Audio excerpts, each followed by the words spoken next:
बालुका शिल्पी सत्यनारायण महाराणा अनन्य रथ सृष्टि। नमस्कार। आज आम आपण को नहीं जाऊँ एक अनन्य कलाकृतिर कहानी आड़ को। विख्यात बालुका शिल्पी सत्यनारायण महाराणा एबे रथ यात्रा तैयारी करछंती एक अद्भुत नंदीघोष रथ, जहाँ बेत और पुराणा खबर कागज रे गढ़ा होईछि। शिल्पी सत्यनारायण महाराणा महाप्रभु जगन्नाथों पाई वर्ष वर्ष नुआ नुआ सामग्री रे रथ तैयारी करी समस्त को चमकृत करछंती। एथर से बेतरे गढ़िछंती एक अविकल नंदीघोष रथ। ए रथ रही 4टी घोड़ा, 2टी ओलटा सुआ, दधिनौती, 16टी चक, पतित पावन बाना और सारथी सह महाप्रभु जगन्नाथों मूर्ति। यार उच्चता 11 इंच और ओसार 7.5 इंच। यह तैयार करने को सत्य को लगी मात्र 3 दिन। यह व्यतीत से पुराणा खबर कागज गढ़ी आउ एक छोट नंदीघोष रथ।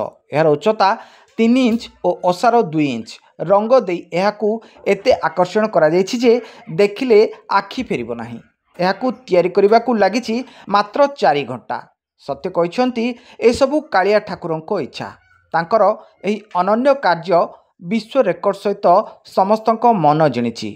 आपण को एक खबर किपरि लागिला आमको जणातु। आम सह रुहतु। आ अधिक खबर पाई आमर चैनल को सब्सक्राइब करंतु।